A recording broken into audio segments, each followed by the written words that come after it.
Hello everyone, it's Tom Slater here, editor of Spiked. Now, before you skip ahead of this bit, this preamble, plug-heavy section of the podcast, stop for a second because we've got a very exciting announcement for you today.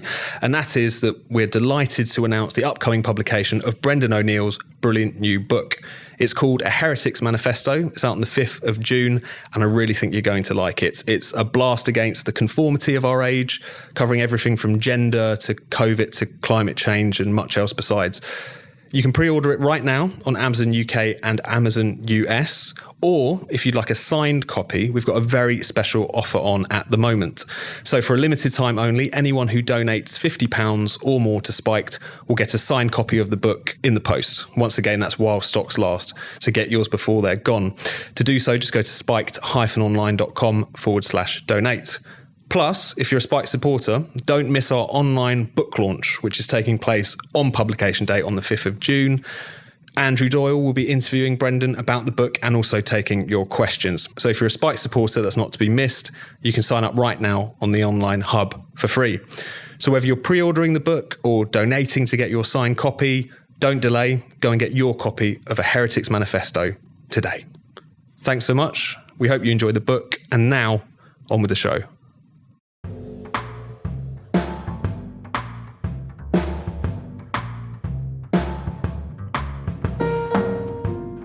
Welcome to Last Orders, the Spike podcast all about freedom and the nanny state.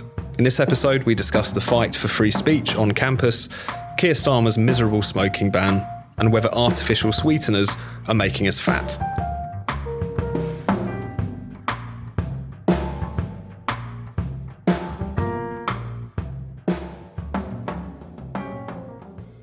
Hello and welcome to Last Orders. I'm Tom Slater, editor of Spiked, joined as I am in every episode by Chris Snowdon from the Institute of Economic Affairs. Hello, Chris. Hi, Tom. And we're delighted to be joined today by Jan Macvarish from the Free Speech Union. How are you doing, Jan? All right, thanks. So we're going to talk about a lot today. But first of all, I want to talk about freedom of speech on campus, which we haven't touched on for a while. But there's been this big flashpoint story, Jan, in recent weeks around Kathleen Stock. Many people will remember her as the gender-critical philosopher hounded out of a job at the University of Sussex, become a kind of cause célèbre in the free speech wars, I think it's fair to say. But in recent weeks, there's been a lot of agitation at Oxford in particular because of the Oxford Union, the debating society, inviting her to speak at the end of the month. And this causing a lot of consternation amongst the LGBTQ student society, who put pressure on the Students' Union. The Students' Union were at one point banning the Oxford Union from their Freshers' Fair, breaking ties and so on. So it's a bit of a complicated picture, but the story is kind of the same of gender-critical woman shows up on campus and gets a hell of a time as a consequence of it. Jan, do you want to tell us a little bit more about this? Because I know that the Free Speech Union have been quite involved in this particular case. Yeah, so it's moved really fast, actually, and it looks as though it's been resolved today, thankfully. But as you say, Kathleen was due to speak at the Oxford Union at the end of this month. Other speakers that are due to speak, I noticed, were Emily Thornberry, Michelle Barnier. I've not noticed anybody much more offensive people complaining against those two. But initially, the Oxford University LGBTQ+, I'm only saying that once, society objected, saying that they were dismayed and appalled that Kathleen Stock had been invited to speak and that she was a transphobic and trans-exclusionary speaker. And it's interesting the way in which they couched their objection, which was that they accused the Oxford Union of disregarding the welfare of its LGBTQ+ members under the guise of free speech. So I just think that's really interesting, the way the suggestion is that free speech is somehow only ever just a kind of a subterfuge or a tool for some other kind of nefarious purpose, which in this case would be to somehow harm LGBTQ+ students. That was then followed by other junior common room associations of students at other colleges calling for the invitation to be rescinded. And then the Oxford University Student Union, as distinct from the Oxford Union Debating Society, they passed a motion which they claimed had nothing to do with Kathleen Stock's invitation. That was after they were put under a degree of pressure from outside. And that motion would sever ties with the Oxford Union, which is a 200-year-old society, obviously had all the great and the good and the not so good speaking at it over the years. And it would also effectively exclude the Oxford Union from the Freshers' Fair, which is where they meet most of their new members and then get subs, etc., so that people can, so that the society can keep going. So it was a very direct attack on the Oxford Union's ability to operate as part of Oxford University. And the grounds on which they said that they wanted to sort of excommunicate the Oxford Union was that they had a toxic culture of bullying and harassment, which is, again, becoming quite a familiar refrain when it comes to attempts to suppress ideas or speech.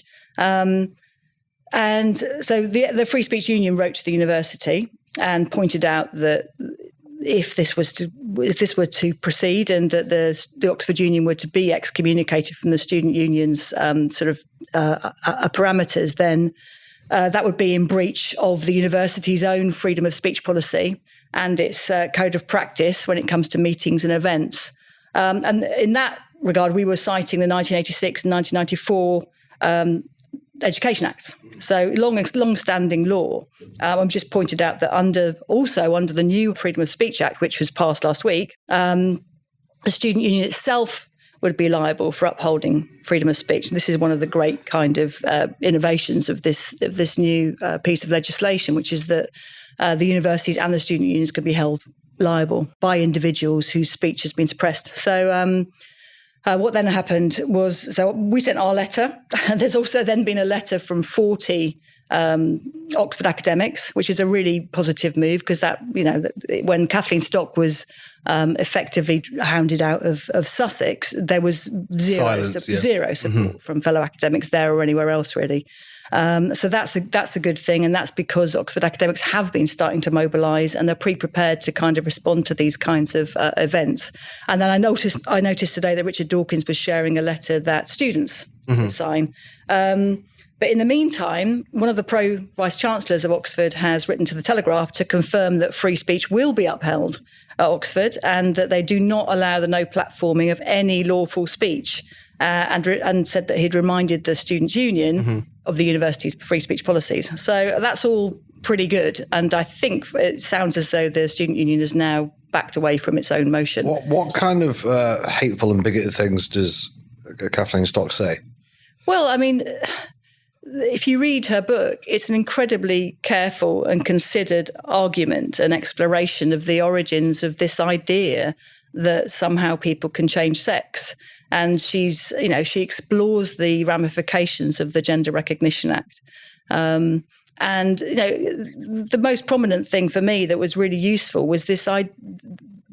She argues that the law that was brought in order to protect trans people and to grant them certain special rights was essentially a legal fiction, by which she means that in legal terms, people who claim to be needing to live in the opposite sex or as the opposite sex could be granted the right to do so and to pass as such in certain situations. But that didn't say that they had to pass that as such in every single situation and that they literally were the opposite of what they were born as. And so for that exploration, really, I mean, that's what it was for the book and for her kind of subsequent. And she's a very sort of mild-mannered, calm sort of reason. She's not a sort of particularly outrageous character, but it is interesting how she's become one of the focuses for this, especially when you think about the Oxford Union and its history, which for those people who don't know, as you say, is a separate debating society. It had often courted controversy and speakers who I think are much more genuinely controversial. So, O.J. Simpson had spoken there, post-trial. David Irving spoke there. Nick Griffin spoke there. James Blunt, all of these kind of really outrageous sort of characters. And yet there would always be protests. I mean, time and again, back in 2007, I think was when Nick Griffin and David Irving were there. Huge protests from the student body, calling for them to be no platformed. But the difference here with the Students' Union kind of making this much more extreme step of saying, we're going to break ties over this. I know they claim that that's not the case, and it was because of this broader toxic culture that they disagree with. It does seem to point to the fact that for whatever reason, gender critical feminists wanting to hold on to the view that is secretly held by the vast majority but never likes to be accepted as such on campus, that biological sex is real and should have certain consequences thereof. What is it about this particular ideology that seems to needle these kind of intolerant campaigns so much, do you think?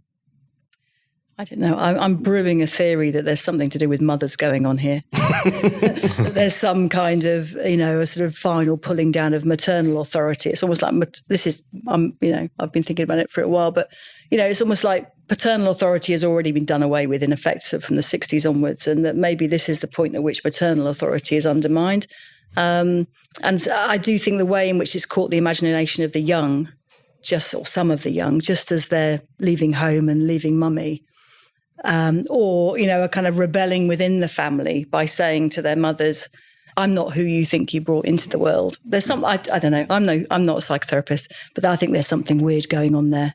And the fact that it's women who attract the ire of these kinds of protesters, not exclusively, but the sort of just the vitriol, 100%. and this the ability to cast women as dangerous, I do think is really quite phenomenal. And and Kathleen Stock, yes, I mean, just the most reasonable person, bothers to write a book about an important social issue. She doesn't just kind of, I don't know, not that there's anything wrong with taking to the streets or anything else about these issues, but she takes it seriously, writes a book much like Helen Joyce did, who was protested at Cambridge when she tried to speak there.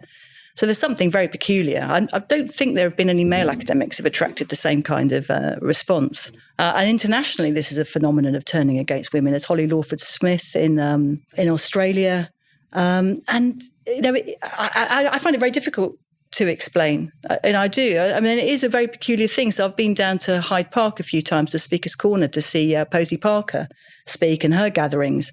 And it did really strike me that, that women and other people are gathering by a tree in order to say men are women, men are men, and women are women, and there are issues if we start to blur that boundary. I mean, that's all that's being said, and various explorations of what might happen if we blur that boundary. And yet they have to meet by a tree, because you can't actually meet in a building. I mean, it is phenomenal, really phenomenal. And so I am really, really pleased that it looks as though Kathleen's talk will go ahead. However, the students, I suspect they will still mobilise, which is what just seems to happen with these incredibly noisy protests, where they seek to drown out the speech that has been permitted to happen. Chris, what's your response, especially why this issue more than any other?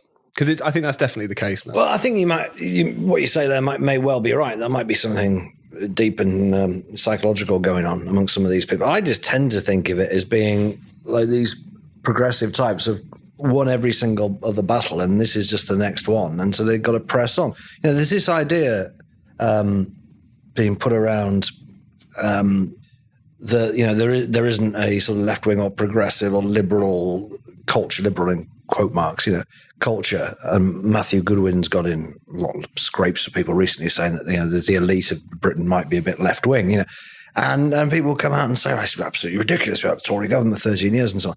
But the very fact that this issue is like now the big thing that's being discussed and debated, and the balance of opinion is generally on the side of a man is not a man and a woman is not a woman, shows how massively the progressives have won every single battle. You wouldn't be fighting this if you still had proper battles to fight. Do you know what I mean? This isn't a campaign. This is a victory lap, really. Do you know, if you're talking about the big controversies of the day are whether or not you should sort of mutilate children, because they act a bit campus. I mean, it seems to me that this is proof of the total victory of mad progressive ideas. The other thing is, and this might sound like a bit of a digression, but I was looking at the Eurovision winners, historic Eurovision winners the other day, because I was looking to bet on it because I was forced to watch it. And I realized, do you remember Dana International? Yep. It was 25 years ago, that Dana International. Is it Israeli? Really? Israeli trans woman, right?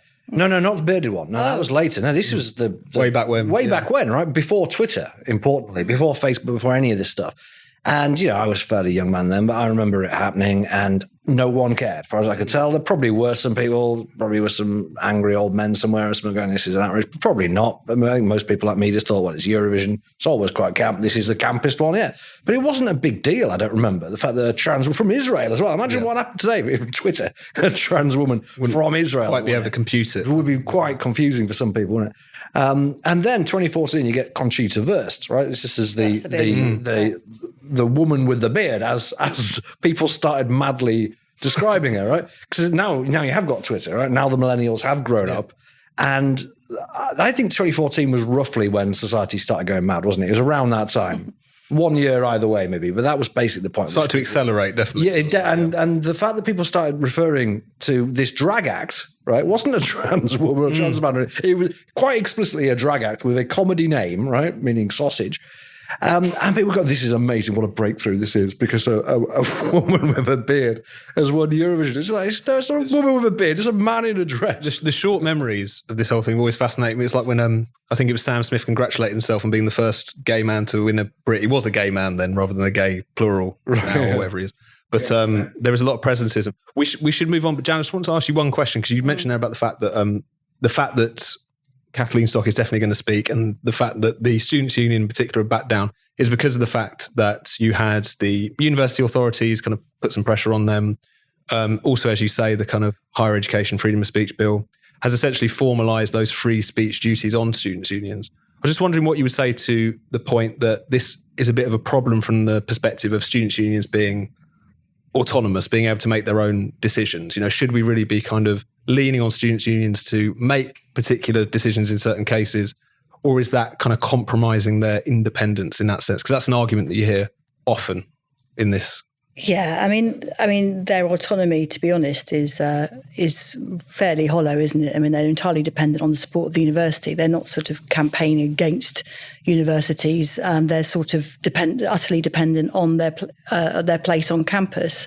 So in that sense, I think they're part of the campus community, and they should be held to the standards of freedom of speech that anybody else ought to be on campus. In that sense, as long as it's consistent on this basic principle, I think then that's pretty fundamental to. You mentioned that Oxford has a freedom of speech rule or something. Well, all universities do have their own code of practice. Well, as far as I can tell from what the Pro Vice Chancellor was saying, they've all had to have their own codes in the past set out, from which they all say they're pro free speech, as does the student union. And this is what happens all the time, isn't it? So all these organisations that effectively act against free speech say, well, obviously we're pro free speech and pro academic freedom, but with these exceptions. But obviously we uphold the welfare of our LGBTQ plus community. Or we stand in solidarity with. And it's completely dishonest. It relies on this traducing and this monstering of the individual who wants to speak or has been invited to speak. Maybe she doesn't want to speak anymore, but she's going to. And it also relies on this kind of construction of this particularly vulnerable student group whose welfare will be threatened by some words taking place on campus that they need not hear. And that's the kind of bogus claims that are being made. So I think anything that overturns that. I mean, we've launched this MacTaggart programme very recently, which is designed to support students who do want to pursue open debate on campus. And we launched it, and within a day of us sort of gearing ourselves up to administer this fund, we had a kind of emergency application in from a feminist society at Bristol, who were trying to run a seminar of women lawyers, including Akua Reindorf, who's a very eminent KC, and a number of other eminent women lawyers. One of the organisers wrote about their experience for Spikes recently. Right. Sounds ridiculous. Yes, that's right. Yes, Raquel. So and so we were able to, and one of the demands that was made of them by the university or the student union was that they provide security, and so we were able to fund that, and then the meeting went ahead, and so that's happened as well at Cambridge this week. So another student, Charlie Bentley Astor, was wanting to show a film at Cambridge. You may have covered this in Spiked as well, I'm not sure. And the university said that she had to be able to deal with protesters against the showing of her own of the film that she wanted to show. And so she initially thought, okay, well, I'll take them at face value and do this, provided a risk assessment, applied to us for some money to help fund security, which we then granted. And then they said, well, actually, no, in the process of you supplying us with a risk assessment, we realise that this protest is going to be beyond your control, and therefore we can't allow this event to go ahead. And you think, well, how can you possibly, as the organiser of the event, take responsibility for the lunatics who want to shut you down? What was the film? It's a film about the fertility crisis. What's wrong with that? Well, exactly. Well, the guy who made it has had a conversation with Jordan Peterson at some point, so that would seem to be extremely dangerous. And it's partly targeted at Charlie herself, I think, because she's raised her head above the parapet before. So, I mean, absolutely admirable. Yeah, people build up a certain, but it's a good reminder that as people who've been involved in this debate for a very long time, as soon as you concede the principle on this stuff, it was just going to spread. I mean, no platform for fascists has become no platform for feminists in a pretty zippy period of time. I think it was Julie Bindel first got no platform about 2011 or something. So, and in that time, it's incredible. But we should move on and talk about some other nanny state issues, Chris. So since we last spoke, we spoke a little bit last time about George Osborne being dredged up from wherever it is that he hangs out these days. One of many jobs. Oh, exactly. One of many jobs to say that he thought that it was time to ban smoking. Since then, we've had Wes Streeting, Shadow Health Secretary, renew his call for smoking to be banned in the UK. And you wrote about this for Spiked, and you kind of made the point that this is almost slightly unusual for the Labour Party because they're trying not to scare the horses about anything. They don't believe in anything, they don't have any policies. But on this, he said it a couple of times about being slapped down. Do you think this could actually happen? We get a Labour government and we get prohibition of smoking somewhere along the line? Yes, I think it's quite possible. We don't know what we're going to get with a Labour government, do we? I mean, we really don't. I mean, it's not a novel observation, but, Keir Starmer blatantly lied to the membership to become leader. He said he was a big socialist. Now he's saying he's basically Tony Blair. Is he? Which is he? Maybe he's neither of them. Maybe he's, I don't know what he is. Nobody really does. And I imagine that'll be the main Tory attack line come the general election if they've got any competence at all. So we don't know what's going to happen. But as I said in that Spikes article, they're not going to have any money. So they're not going to be able to do a Tony Blair type splurge on the NHS and education.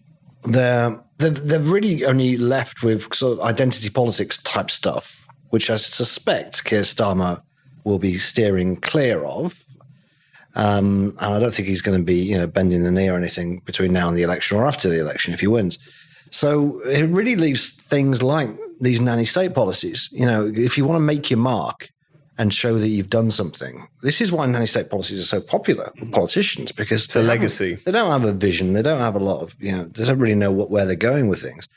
It gives you a legacy, right? So the George Osborne, good example, right? His legacy, he was Chancellor for 6 years, but the thing he wants to be his legacy seems to be the sugar tax. Making chocolate a bit more expensive, didn't even work. Or smaller. Yeah, right. Tony Blair's legacy, even though he left power a week before it happened, was a smoking ban. He went for the full smoking ban precisely because he knew he needed a legacy, which wasn't going to be the Iraq War, right? So these things, controversial though they may be, they appeal to politicians. They're cheap. If not, in the case of the sugar tax, actually make money from it. They get a lot of publicity, and you get a big pat on the back from the likes of the World Health Organization, all the public health groups. So prohibition tobacco obviously is a major, leap forward from the kind of anti-tobacco regulation we've had for years. But the Kiwis are going ahead. We've talked about this before. Their mad idea of taking all the nicotine out of cigarettes and drastically reducing the number of places you can buy them, and raising the age at which you can buy them. And once one country does a stupid thing like this, other countries just queue up to copy them. Now, I'm pretty sure that the New Zealand plan will be a huge catastrophe, really. But they are a better place than anybody else to deal with it, being an island in the middle of nowhere. There's only 5 million people, only about 12%, something like that, smoke. Still, I think you will have a huge black market and all kinds of problems. But will it happen? If it's obviously a disaster, no, it won't happen. But the fact that he's said this twice now, I thought he'd be shouted down the first time. Yeah. George Osborne's little, idea didn't go down very well, as far as I could tell, with the general public. Even non-smokers who couldn't care less about all the rest of it, the tobacco taxes, the plain packaging, graphic warning, they don't care about that. Why should they? Even they don't want to lose £12 billion tax revenue. Even they, most of them at least, think, well, I don't smoke, but that doesn't mean nobody else should. But it is very interesting. This is a one policy really that's come up more than once from Streeting. And he clearly is very drawn to it and doesn't have any ethical objections to it whatsoever. His objections purely are practical. Will it work? Let's see how it works in New Zealand. But if it is seen to work, or at least not backfire enormously, I think he'll be very tempted to do it because the eyes of the world will be on Britain. We're leading the way, tobacco control, blah, blah, blah, blah, blah. And the rights of millions of people just don't seem to come into it. Jan, I imagine that the Free Speech Union doesn't have an official position on smoking prohibition, but speaking in a personal capacity, what did you make of this particular policy being floated by the Labour Party? Well, I mean, the thing is, at a symbolic level, I can imagine it seems like a safe bet, actually, because I think so few people have got arguments to their fingertips against authoritarian measures, including young people who many of whom smoke. I mean, I almost, you can sort of imagine nowadays smokers themselves arguing for the restriction of smoking because it makes it easier for them to smoke less. There's these kinds of arguments that just seem to have been become embedded. I mean, I got, an older teenager living at home, and whenever his friends come round, the thing that I find on the floor afterwards is always those little filters and then tobacco on the table. That's how I can work out how many people have been around my house when I'm out. But at the same time, I can also imagine them not being equipped with any arguments as to why they might defend smoking because they sort of don't really make the distinction between law and things you're not allowed to do or things you shouldn't do or things that would be better not to do. And there's just this kind of flabby world into which, politicians can speak, and I don't really think they're met with much opposition. I mean, I was thinking today, I buy one packet of cigarettes a year before I go on my summer holidays. Do your bit for the exchequer. Yeah, well, each time I do it, the theatricality has increased. It's become like a Catholic mass now, whereas, I used to just kind of be shocked at the price. And I think the last time I bought a packet last year, I tried to buy a packet of menthol cigarettes, which is what I normally want. You can't buy them anymore, which is because they're too appealing to people who don't really like the taste of cigarettes, would be me. And so no, I can no longer get a Marlboro menthol. So did you not buy cigarettes? No, I did buy cigarettes, exactly. But then they had. That's how the law works. You can't have menthol cigarettes. Go, okay, I'll have some normal cigarettes. Then they say, okay, then I'm going home. Yeah, you don't really. But they lifted up the grey blind. And then I couldn't tell which packet was which because they've all got pictures of goiters and whatever, hideous holes on people's faces on the front. And I was trying to direct the shopkeeper to a particular packet, guessing at what it might be. And he had no idea what they were either. So the whole thing is just a ridiculous kind of charade. And yet there's clearly some demand for it because they're still there right behind the counter in the supermarket or the shop, So why don't you buy cigarettes when you're on holiday where they're cheaper? Oh, because I go to Iceland. No, because there's a ritual. I used to buy them at the Eurotunnel terminal. You see, it was always a kind of part of heading abroad. And during COVID, when I wasn't going abroad, I bought them domestically anyway. So I eke them out. I think that point about the sort of self-loathing younger smokers, I've definitely run into that a few times with people that say, well, we probably shouldn't be doing this anyway. You think, what's wrong with you? But you get that with people who smoke cannabis and take drugs. It's not like they don't all want to legalise drugs. A lot of them think they should be legalised. Not all of them by any means. Possibly not even a majority. Very, very strange. But Chris, you were talking a bit there about the New Zealand model, as I'm sure it will soon be referred to as. So in terms of, we say banning smoking, banning cigarettes, what would this actually look like? I'm not sure if Labour put much meat on the bone in terms of what it is that they do and how they do it, but how, if they were to properly go ahead with prohibition, what do you think it would look like? Would it be staged? I know that New Zealand had this kind of escalator towards... Yeah, but that was a bit of a red herring, really. I mean, the real prohibition in New Zealand is they're taking the nicotine out of cigarettes, right? And people are not really going to smoke cigarettes if they've got nicotine. So what are you left with? Paper and dust? You're left, it's the opposite of e-cigarettes, right? E-cigarettes are harm reduction, right? You get rid of the stuff that kills you and you leave in the bit that doesn't kill you and people enjoy it, right? And with New Zealand, they're doing exactly the opposite. They're taking out the harmless thing that people you smoke them for and leaving in all the stuff that kills you. Thinking quite rightly that people actually won't really bother smoking. It's like alcohol-free beer. Most people are not going to keep drinking it, and you would certainly call it prohibition if the only beer you could get was alcohol-free beer. So that's the prohibition. The sliding scale of age purchase is irrelevant, really. So I think that's how they do it, because they would probably still claim that we're not prohibiting anything. We're just regulating. We're just removing the nicotine or taking it to non-addictive levels, whatever that means. Basically like trace amounts of nicotine.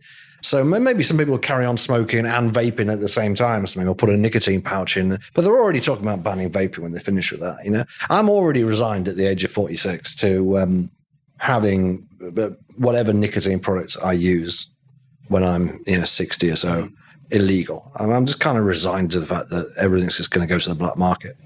And maybe that's not such a bad thing. You know what I mean? I mean, cigarettes will be cheaper for smokers. We're in the black market. They are now. They're way, way cheaper. I don't understand why anyone really buys cigarettes in this country unless you're doing it as a ritual once a year. But you can go abroad and fake tan and a packet of fags. Yeah, I mean, it's more difficult now we left the EU. But when we were in the EU, you could literally pay for your entire holiday by just bringing back cigarettes if you're a 20-a-day smoker. So I don't think anybody has any moral responsibility to obey the law on this, I have to say. I mean, I think all smokers should be buying on the black market, frankly, because the government is treating them like scum and is extorting from them and then using the money to vilify them. We need some pro-smoking, civil disobedience and law breaking. But Jan, Chris made this point in his piece, but maybe it's worth touching on a little bit here, which is that it's not as if the Tory party have been particularly good on these lifestyle issues. Sugar tax we've already heard about, didn't roll back any of these things. You had a kind of brief period under Liz Truss and to a lesser extent Boris Johnson where they tried to sound a little less pro-nanny state. But is there something particular about the Labour Party who seem preoccupied with this politics of lifestyle, do you think? Is it something that kind of, for whatever reason, is more kind of hardwired into them? Because obviously the last new Labour government, not just the smoking ban, but in general, the kind of rise of sort of nanny state policies was pretty significant, I think. Well, I suppose the Labour Party never talks about choice because they don't really believe that any of us make them. So if people are poor, they think that the choices they make are all kind of determined from outside of their own lives. And so I think they do find it difficult to conceive of people as making choices. So in that sense, you can't defend choice if you don't believe that it's actually happening. And that kind of seems to come across in all kinds of ways. I think there's also that gatekeeper mentality of the health service. Why would you do something that costs our NHS money, takes away from more deserving people, and especially given that a lot of people, well, it's a difficult one, isn't it? Because, a lot of people who might vote Labour would work within the NHS, and there's always been that kind of slightly self-righteous kind of gatekeeper mentality there. But then equally, obviously people who work in the NHS eat as many cakes as the next person and probably smoke as well. So I don't know quite how they fit into the picture, but certainly kind of officially the sort of view that that choice is really not really a thing. It's not something that really matters to people and doesn't really exist. It's just been there for a really long time now. That very conscious kind of paternalistic relationship with the working class in particular, which they developed, seems pretty strong at this point. But we should move on to artificial sweeteners, Chris, which you wanted to talk about today. So I believe that WHO have come out with some research suggesting that maybe they're not all they're cracked up to be as far as people switching from a Coke to a Coke Zero to try and lose weight. Do you want to tell us a little bit more about this? Yeah, it didn't get as much news coverage as I thought it would, actually. I mean, it was reported a bit, but yeah, the WHO on Monday came out and said that our guidelines now for artificial sweeteners are that you shouldn't use them at all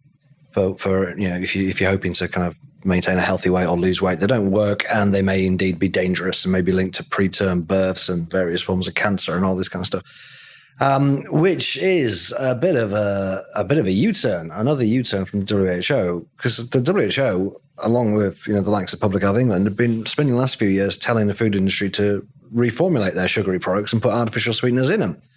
And now, if they're to be believed, what they've been recommending is at best useless and at worst positively dangerous for public health. What's the evidence for this? Well, I mean, you need to remember the WHO is not the final word on these things. They're not like a Cochrane review, and people, a lot of people at least respect the WHO and see it as a great authority on these things, but it's actually not. When it's talking about these lifestyle issues, particularly if there's any kind of scientific controversy, the WHO just pick a side, and then they get whichever side they've picked to write a report to support what they're saying.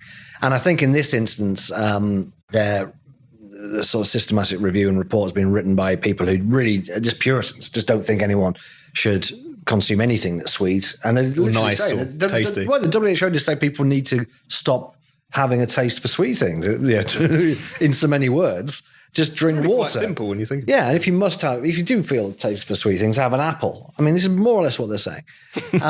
So yeah, they've got these Puritans involved, and these guys think that artificial sweeteners are ultra processed food, which we talked about in the last episode.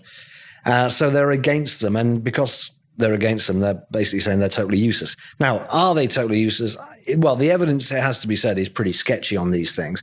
But that's mainly because nutritional epidemiology is absolute garbage. It's a complete cesspool of contradictory junk observations. It's pathetic when you consider how many decades, how much money has been put into public health research over the years. They can't answer the simplest questions. And this is a really simple question, right? Do artificial sweeteners compared to sugar help you lose weight? Obviously, on the face of it, they haven't got any calories. You would think they would do. There is a view, as expressed by none other than Donald Trump, that they just make you hungry. I've heard quite a few people, even like scientists, say it's quite possible it sort of stimulates the appetite in some way, which would explain it if they don't work. But I think the bottom line is we don't know. The WHO report is, like I said, it's another U-turn. Were they right last year or are they right now? Who really knows? The main point, I think, is that we can have these debates and we can read about it in the paper that science has changed yet again. But because the science changes so often and these people really don't know what they're talking about, we shouldn't be basing any kind of public policy on it. It's way too risky to be having population level interventions in the food supply based on science that could easily change next week. I'm not sure if you've got a particular point to make about artificial sweeteners, Jan, but surprisingly, I have. I didn't know I had of you. I suppose I would understand this as in the context of just this disorientation that we've undergone when it comes to food. And this sounds really trite, but I do take every public health pronouncement headline with a pinch of salt. I read the Times every day, and there's just always these kind of stories. This is what you should do to reach the age of 80, or this is what you should do.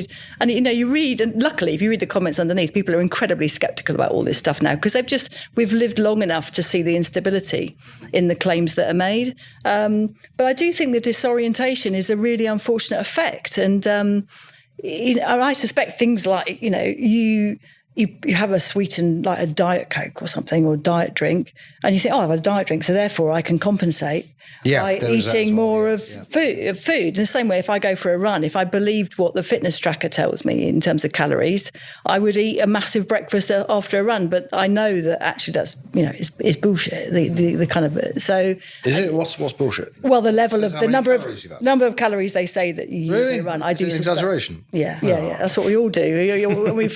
We all kind of overcompensate and then think, okay, now I can have a huge breakfast, and it's so shocking when you realise how few calories you can actually consume as you get older.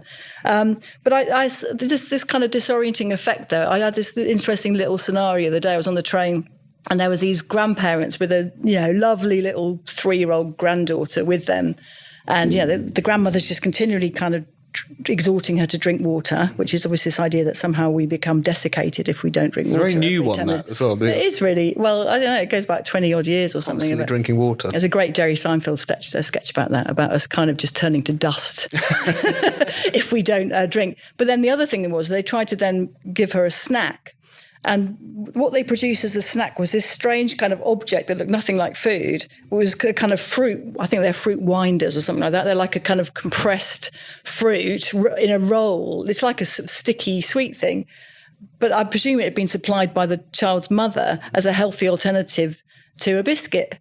But the grandparents didn't know how to administer this food to the 3-year-old. So they gave her the whole thing. And then they were sort of saying, I don't think she should have the whole thing because it obviously looks like a sweet. So it's like giving her Haribo or something.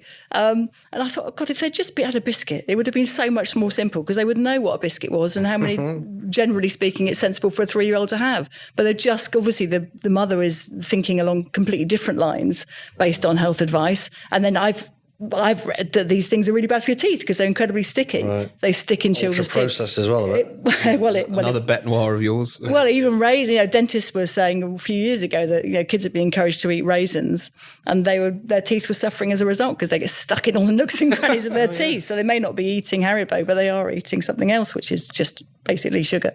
So we just somehow we need to rediscover just really kind of quite normal common sense reactions to food. But I don't know how we go back to that. we should, we're fast running out of time, but I want to squeeze in a couple of questions From the postbag. Postbag. It's bulging, Do you sing that? Yeah, I do actually. He recorded it, yeah. There's a question here for you, Chris, which we haven't answered for months. So it's from a gentleman called Barry Curtis. Hi, Barry. Sorry it's taking so long, mate.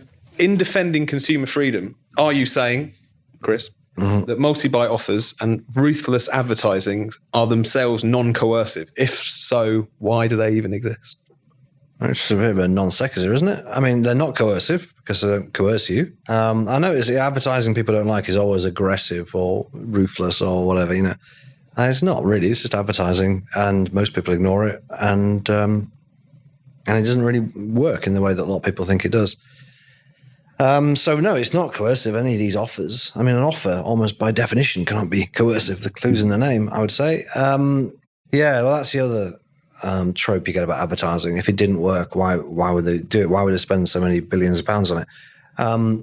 And the answer is really simple. It comes from a misunderstanding of what the purpose of advertising is. So people who don't like, let's say, sugary drink advertising, or alcohol advertising. Say alcohol advertising, right? So the Budweiser, when they do their adverts, they're not trying to get people to drink more alcohol. If they drink more alcohol, that's fine. If they drink more beer, even better. But really, they want them to drink more Budweiser. And the same with all their competitors. And also the same with things like Andrex toilet tissue or Felix the cat food, right? Very obviously, they're not advertising cat food to sell more cat food overall to the population, right? They're not advertising more to Andrex toilet paper so people use more toilet paper. It's not going to happen. It's a static market.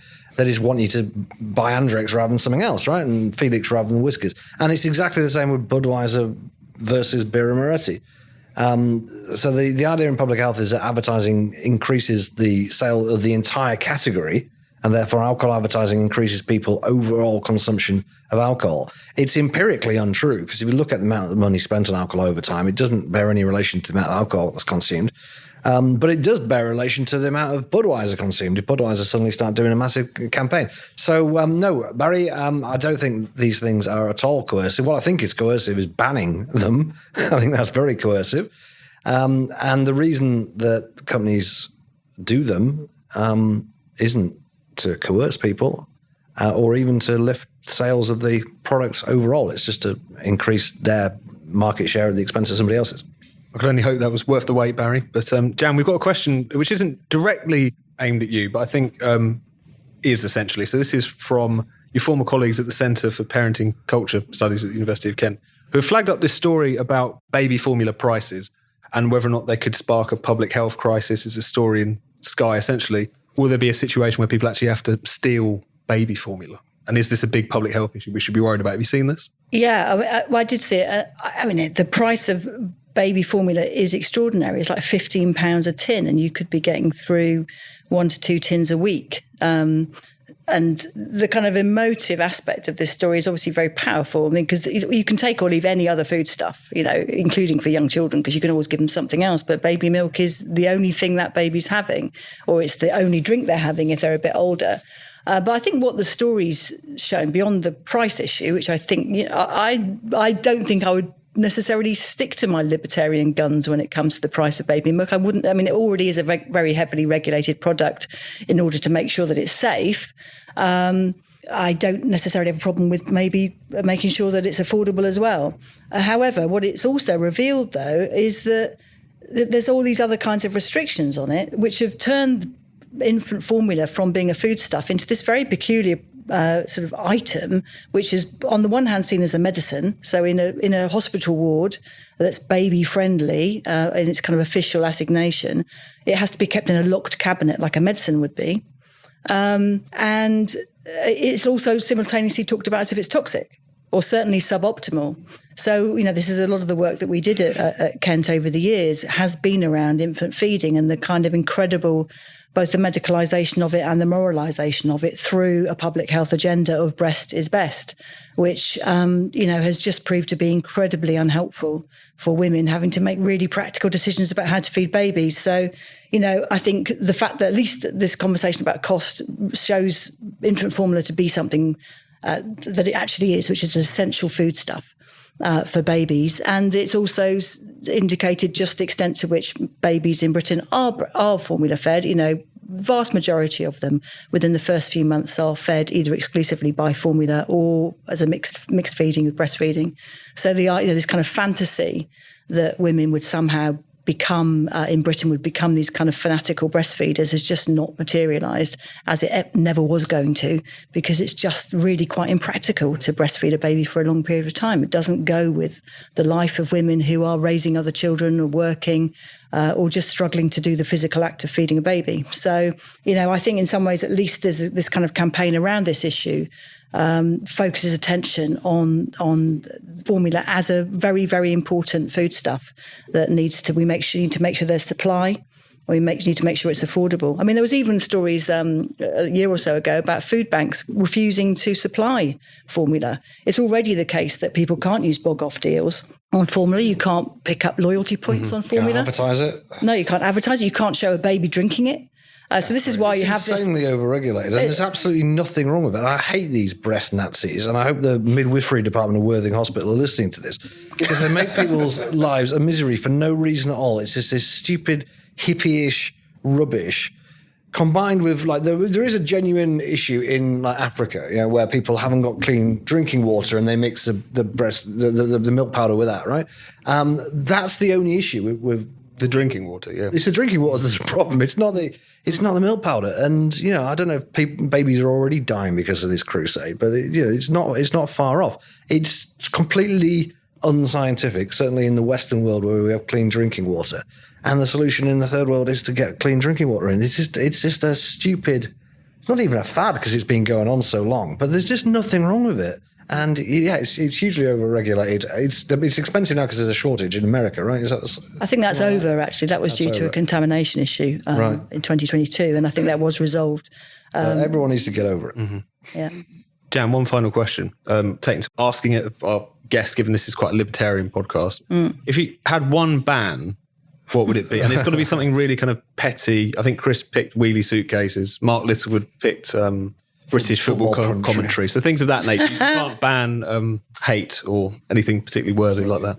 Well, if you ask my family, they'd say I'm the most judgy, intolerant person, especially to live with. Although I do spend most of my life wheeling a wheelie suitcase around, as people. Everyone does, apart from me. People involved in campaigns tend to. Oh God, what do I hate? I know what it is. I would ban people from taking photographs in front of pieces of art in art galleries. I went to the Musée d'Orsay last summer, and you queued to get to the front in order to see Van Gogh. And then I just stood there and sort of spread my elbows out so that nobody could get beside me or in front of me to take pictures of the artworks. It makes absolutely no sense. So they're going to go home and stare at this photo. It's really bizarre when you could buy a postcard of it in the shop on the way out and actually look at it with your eyes while you're standing in front of it. I really, really don't get it, and I don't understand why the galleries tolerate it. It's a great point to end on. Chris, Jan, thank you very much. Thank you.